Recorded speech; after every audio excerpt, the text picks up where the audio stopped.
Tools for Windows 10. I'm Ed Bott, and I'm here with Janelle Crothers. Here we are again. We're going to talk about Registry Editor in this module, probably the ultimate power tool It is. for Windows. It's really the one. We're going to go through how the registry works. We're going to talk about editing the registry, including a couple of techniques that you can use at the command line and using Group Policy Editor. But there are some things that we always hear about the registry, disclaimers that we always hear. And I want to make something clear right at the start. The registry isn't magic. It's a database. It is composed of files called hives. The hive files are loaded automatically every time you start your PC, and then when you sign in with your user account, your user hives are loaded. And when you open the registry editor, it collects all the information from those hives into a nice, easy to manage, easy to work with display. Is editing the registry dangerous? Well, this is the opener from the chapter of the ebook that this course is about. And as I write there, an unwritten law passed down from generation to generation says that I am required to begin this module by warning you that editing the registry is dangerous. You can damage your system. You can break your system. You should proceed with caution. Okay? Now that we've got that out of the way, let's get real. Yes, there are plenty of perfectly safe and sane changes that you can make to the registry as long as you exercise common sense. Don't poke around. Don't experiment with things, because you do that, you really can break stuff.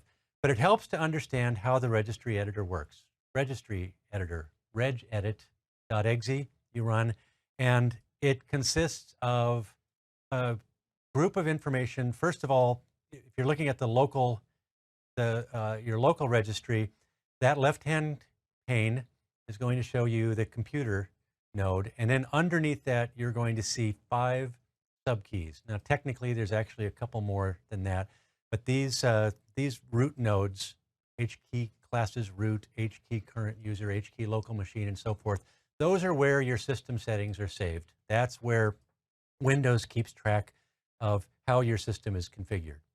When you get down here, now you're talking about keys and subkeys, and in this case, I've highlighted the BIOS subkey, and that is, you would get to that by expanding various branches of the tree on the left there.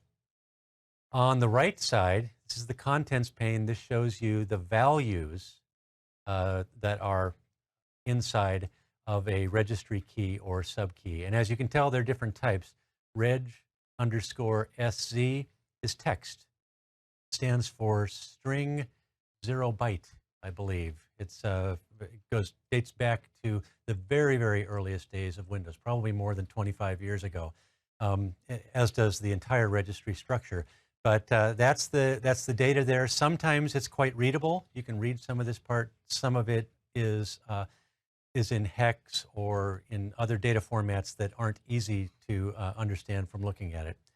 And then finally, down along the bottom here is the status bar, where you can see the currently selected key on the left there. So in this case, we know that we have computer/HKey local machine/hardware, etc., taking you all the way to BIOS. All right, let's take a look inside registry editor, regedit.exe, and open this virtual machine because I don't believe in editing the registry on the machine that I'm doing this demo from. So no sense of adventure. So what I'm going to do here is show you one of the most valuable scenarios for editing the registry that I can think of. Most of the time when you go in and you use the settings app, you make a change, it makes a corresponding change in the registry. And so that's the preferred way. You should stay out of the registry if you don't need to be there.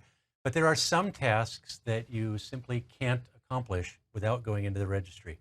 One of those involves caps lock key. And now, I don't know about you, but the caps lock key is my mortal enemy. I never use it for its intended purpose. I only ever hit it by accident, and then I discover a minute or two later that I just typed a whole bunch of stuff in all caps.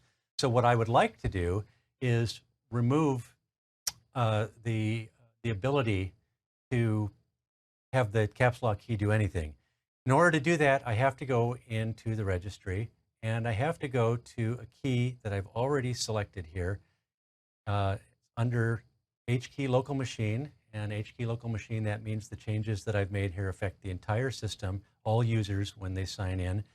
Under current control set, control keyboard layout. And you can see that I've already added this value here. It's a lot of zeros. Type all that? It's a lot of zeros. There's a 2, a 3, and an A in there. And I'm not going to enter something like that manually. Instead, I'm going to do it by using a command script. So let's do this. Let's go back to that registry. I'm going to delete that key like this, okay? Key's gone. Now I'm going to go into my saved folder where I have a Windows command script that I created. I'm going to run this as an administrator, get a UAC prompt, see a little flash here. Now let's go back, and you can see that key was added. All the information that I needed in there.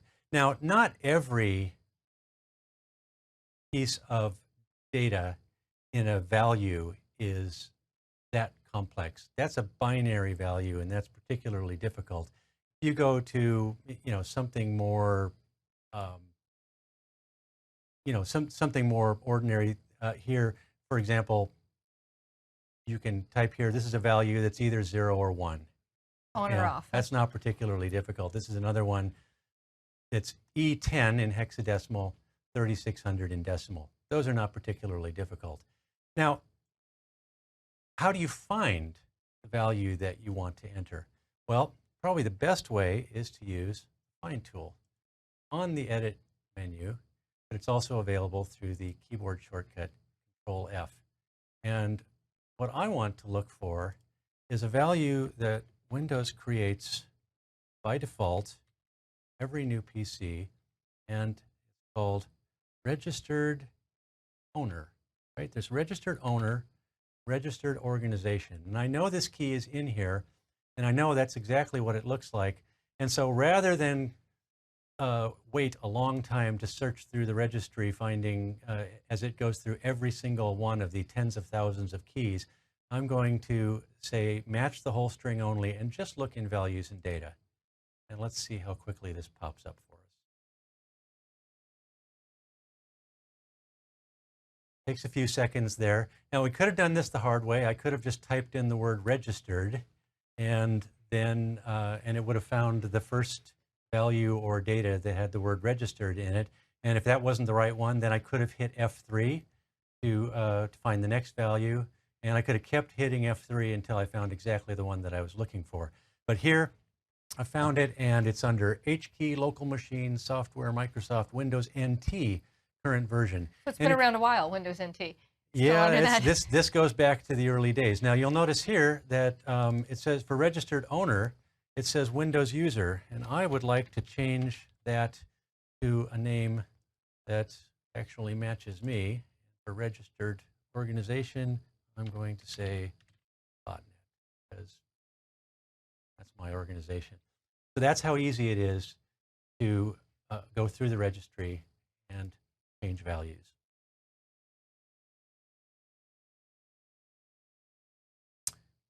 So what we just saw there is that whenever possible, you should use the supported tools to make the changes, but you don't always have the choice of doing that. So when you do, you can use a script, or you can edit it manually. There's different ways that you can do it. In this case, there's another option that I can use where I know that that value already exists on this machine, right? And I have another PC that I would like to add that value to. Well, I could just, cut and paste that from one place to another. But there's an easier way to do it, which is to export the value from registered owner and registered organization. And I can then do that either with a registration entries file or from the command line. By the way, I want to stop right here and mention something that most people have probably seen advertisements show up on the web for things called registry cleaners, right? I like a clean registry. Clean registry is good. Registry that has been cleaned out of useful information is not very good. And I would say that, in fact, just last week, I ran into a client who had a machine that had been damaged because they ran a registry cleaner. And it was at the point where the only cure was to completely reset the machine. So my advice, if you ask, should you use a registry cleaner? The answer is no, yet, nine, seriously, no, just don't do it. So instead, let me look at some of the ways that you can export that value from the PC where we know it's already there to another different PC. Okay, so full screen mode here. I'm going to open regedit back up. Run the command there. Now I'll show you. So we're already still there, but that's where I did that. And I want to go back to keyboard layout. And this is an interesting little trick here. Did you know there's a favorites menu on the registry editor? You know, I don't spend that much time in the registry. Okay. Well, so I saved our keyboard layout entry there in the favorites menu, and I could actually do the same thing here. So I don't have to search next time. If I want to change this on a different machine, I can just add this to the favorites, and I can say this is where registered owner is. Saves the location of the key. Now you'll see it's there. I'm going to go back to that keyboard layout, go like this, and I'm going to go here, File, Export. Okay, see what I'm doing here? Now I'm in my Documents folder, so I'm going to say no caps lock ever. And I'm going to save that. And you'll notice I can look down here and make sure that I'm saving the correct selected branch, keyboard layout. Okay, I know that's right. I'm going to save it. And now I'm going to have to go back into that file, because what it does when you export a registry key, it saves the contents of the entire key. So we're going to go in here, we're going to save edit. And you see how it put all this extra stuff down here at the bottom of it? And I might not want to change all these things. I'm just going to go in, I'm going to delete that. Now the only thing that's in there is that scan code map value and the data that goes with it. You file, save, and there we go. Now, just to prove that it works, go back and delete that key. Okay, it's gone. Now we're going to go back in here. Run that, say yes, and there it is again. Simple as that. You can save up these favorites in the network folder or something and Save those favorites in the network folder, and then you can duplicate difficult configurations like this on other machines. Now let me show you one more tool that you can use, and I described this in the book in more detail, so I'm not going to do the entire thing here, but basically there is a command called reg. And if you just go into an administrative command prompt and type reg with the switch /?, you can get the entire syntax for it. In this case, we would use reg add /?, and that will show us how you need to enter the data. And again, I explained this entire thing in that ebook. So that's how to edit the registry like a pro. Okay, back here. Now, so far we've talked about interactively editing Registry Editor on a local PC with using Registry Editor. But there's other tools that you can use.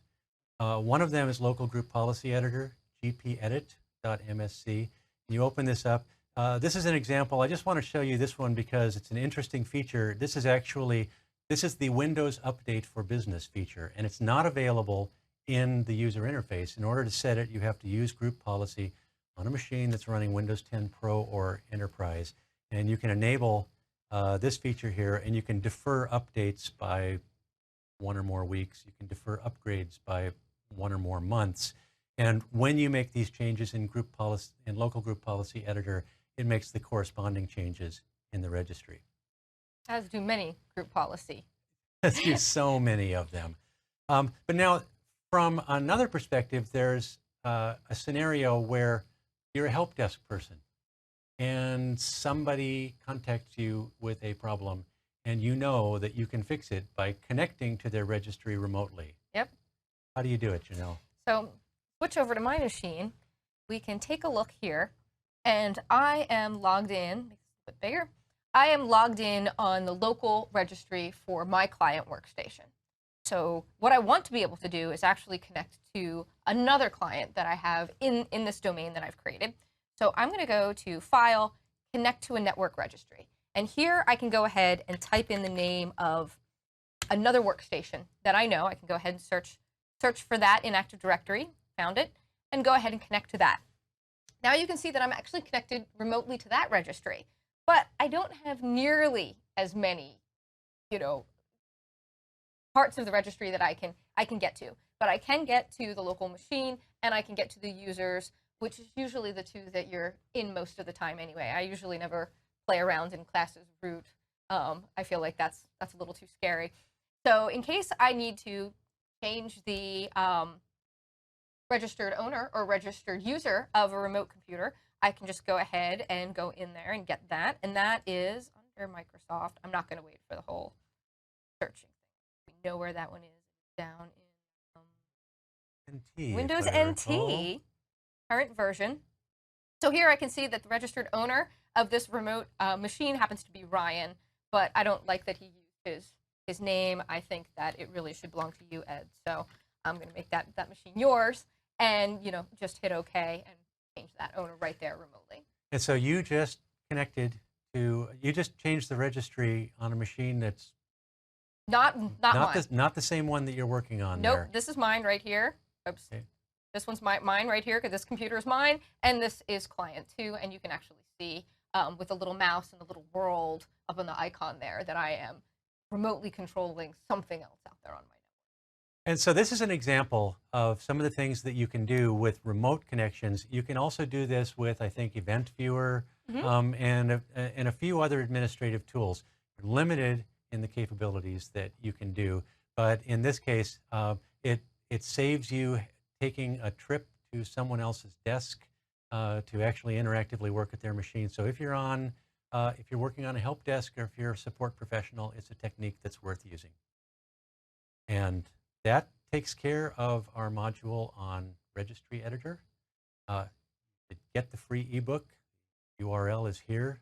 Download it, read it, enjoy it, free. And we'll be back with the next module, which is on Event Viewer and Task Manager. Thanks for watching, everybody.